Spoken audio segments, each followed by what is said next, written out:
Daryl. Today's story is Marcy Watson by Kate DiCamillo. To the rescue. How can Marcy rescue people? Daryl, do you want to rescue people? Well then, let's read. Marcy Watson to the Rescue by Kate DiCamillo.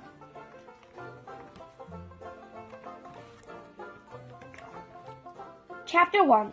Mr. Watson and Mrs. Watson have a pig named Marcy. Each night they sing Marcy to sleep. Bright, bright is the morning sun, sing Mr. and Mrs. Watson. But the brighter still is our darling one. Dark, dark is the coming night, but oh, our Marcy shines so bright. This song makes Marcy feel warm inside, as he had just eaten hot toast with a great deal of butter on it. Marcy liked hot toast with a great deal of butter on it. But when Mr. and Mrs. Watson kissed her goodnight and turned off the light, Marcy's room became dark, very dark. And Marcy does not feel warm and buttery toast inside anymore. She feels afraid. One night after Mr. and Mrs. Watson sang their songs about the sun, kissed Marcy goodnight, and turned off the light, Marcy decided something. She decided that she would be much happier if she wasn't sleeping alone. And so Marcy got up of bed and went and got into the bed with Mr. and Mrs. Watson. She snuggled up between them. Marcy felt warm inside, as she had just eaten a hot toast with a great deal of butter on it. Marcy Watson to the Rescue, Chapter 2. Mr. Watson and Mrs. Watson and Marcy was all in the bed together. They were still dreaming. Mr. Watson was dreaming of starting a very fast car. Broom, said Mr. Watson in his sleep. Broom, broom. Mrs. Watson had a dream of buttering hot toast for Marcy. She buttered one piece and then another piece, and then another. Have some more, dear, Mrs. Watson said in the street. Eat up, yum yum. Marcy was dreaming about hot buttered toast too. In Marcy's dream, hot buttered toast were piled high in his favorite blue plate, and Mrs. Watson are buttering still more. It was an excellent dream. Mr. Watson says, broom, broom. Mrs. Watson says, have some more, dear. Marcy snuffled and chewed in his sleep. Mr. Watson and Mrs. Watson and Marcy were all busy sleeping. They could not hear the bed crack. They were so busy sleeping they did not hear the floor moan.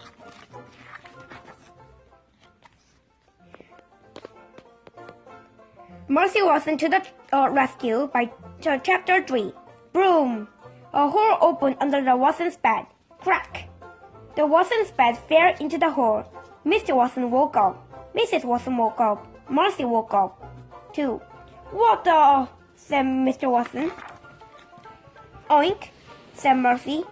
It's an earthquake, shouted Mrs. Watson. It's the end of the world. Nonsense, said Mr. Watson, but he did not sound very sure. He sounded frightened. Marcy, however, was not frightened. Marcy was hungry. Oink, said Marcy again. She moved to the end of the bed. Boom, crack. The bed fell a little further into the hole in the floor. Don't move, shouted Mr. Watson. Whatever you do, don't move. Mr. Watson and Mrs. Watson and Marcy were still very still. Mrs. Watson started to cry. I know exactly what we must do, said Mr. Watson. We must call the fire department. They will rescue us.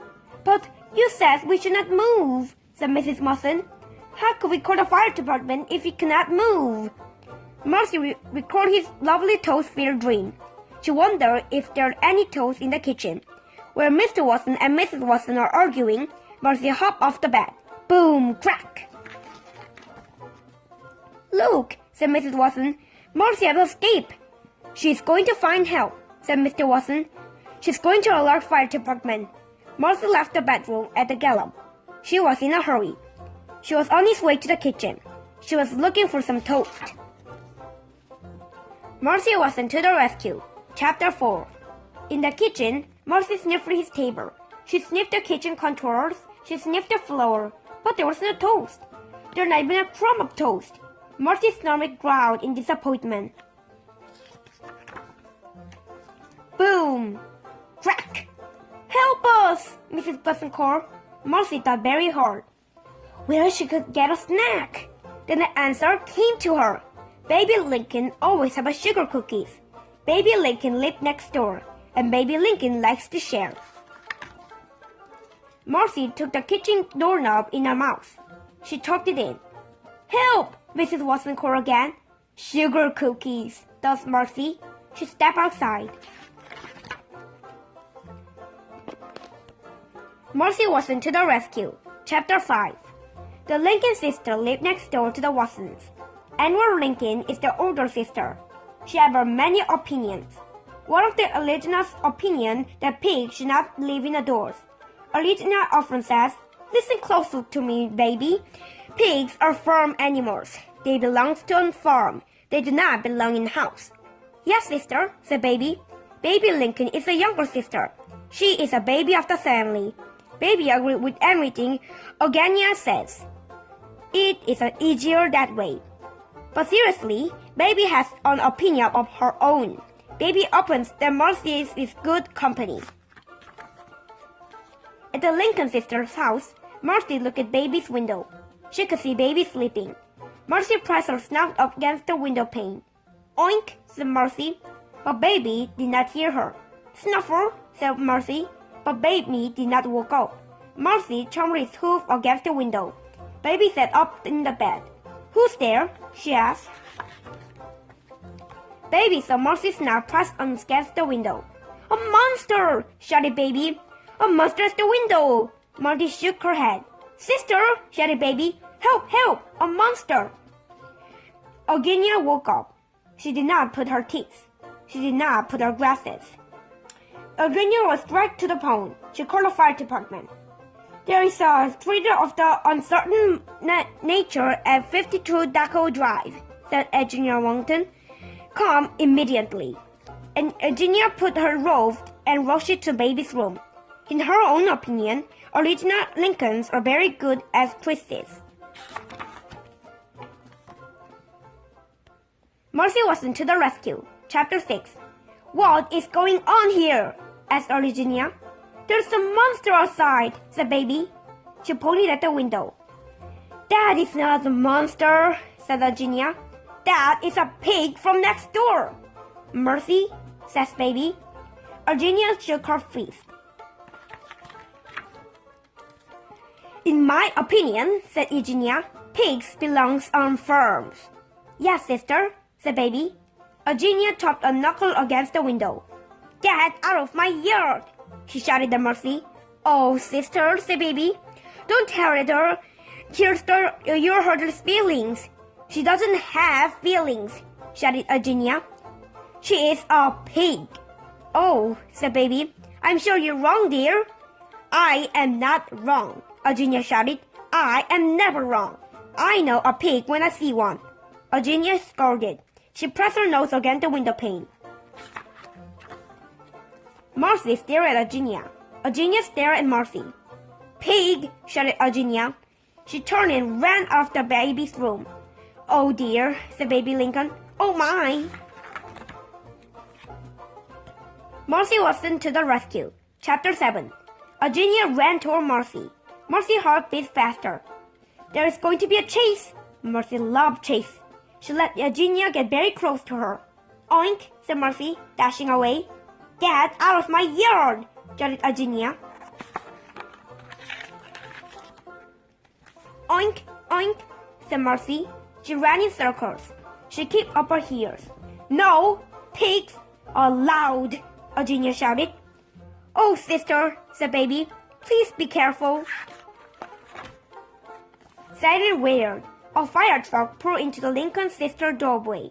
Ned and Lorenzo get out of the truck. "Do you think there's an emergency?" Ned asked. "Could be," said Lorenzo. Ned and Lorenzo signed. "You never know when this job," said Lorenzo. "You're right," said Ned. "You never know." Marcy Watson to the rescue. Chapter 8. "Ma'am," said Lorenzo to the baby, "did you call the fire department?" "Oh dear," said Baby. "I did not, but Eugenia may have called." "Who is Eugenia?" asked Ned. "My sister," said Baby. "Is that her?" asked Lorenzo. "The one chasing the pig?" Yes, said Baby. That's her. Baby and Ned and Lorenzo watched Eugenia chasing Marcy through the yard. Lorenzo cleared his throat. What's the emergency, actually? Asked Ned. I thought I saw the monster at my bedroom window, said Baby. But it was not a monster. It was Marcy. Marcy? Asked Lorenzo. The pig, said Baby. The pig who lived next door. I see, said Ned. Eugenia does not care for Marcy, said Baby.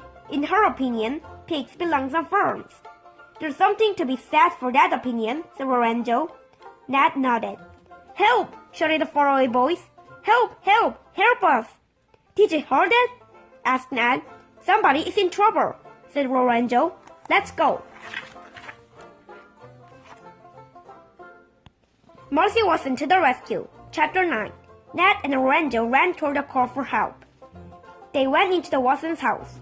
Help! Ned and Lorenzo looked up. They saw the bed hanging out of the ceiling. They saw Mr. and Mrs. Watson holding on the bed for their dear life.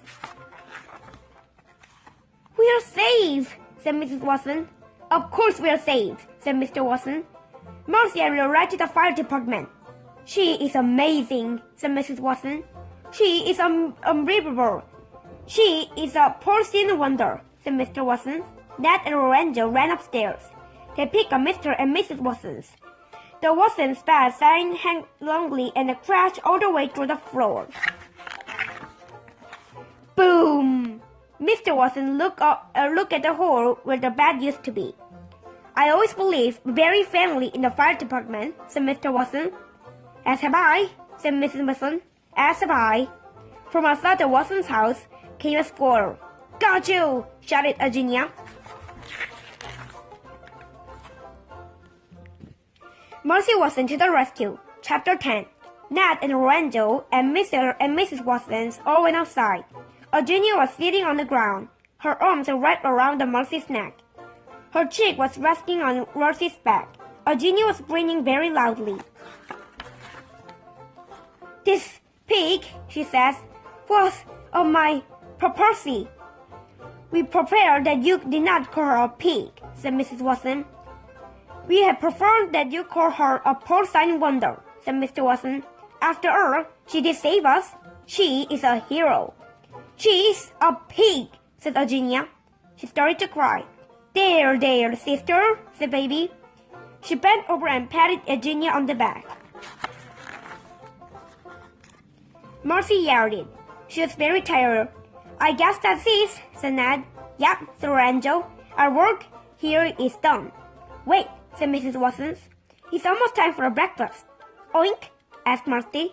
That's right, breakfast, said Mrs. Watson. She kissed on top of the Marcy's head. She looked up at the firemen. Do you boys like toast? Marcy Watson to the rescue. Chapter 11. In the Watson's house, around the Watson's kitchen table, sat Eugenia Lincoln and Baby Lincoln and Mr. Watson and Mrs. Watson and Ned and Lorenzo. And Marcy, of course. She was at the head of the table in the center of the horror. And in front of her, on her favorite blue plate, was a very small tusk of the hot buttered toast. A toast to Marcy, said Mr. Watson, hanging on his glass of the orange juice. A toast to our dearlings, our dear, said Mrs. Watson. A toast to Marcy, said Baby. In my opinion, said Eugenia, pigs should not be toasted. In my opinion, pigs do not belong in the kitchen table. To our hero, said Mr. Watson. Where would we be without Marcy? Yes, said Mrs. Watson. Who would have saved us? I can imagine, said Ned. Me neither, said Lorenzo. They're all clinking glasses. Marcy had another piece of toast. Chapter 12. Outside the Watson's house where the sun was rising. First the sun was red, and then it was orange. It rose higher and higher. Inside of the Watson's house, Marcy was lying on a couch. She was getting ready to take a nap. Bright, bright is the morning sun, sang Mr. and Mrs. Watson together. But brighter still is a porcine wonder. Marcy smiled. She closed her eyes. She was asleep before Mr. and Mrs. Watson even finished her snow. The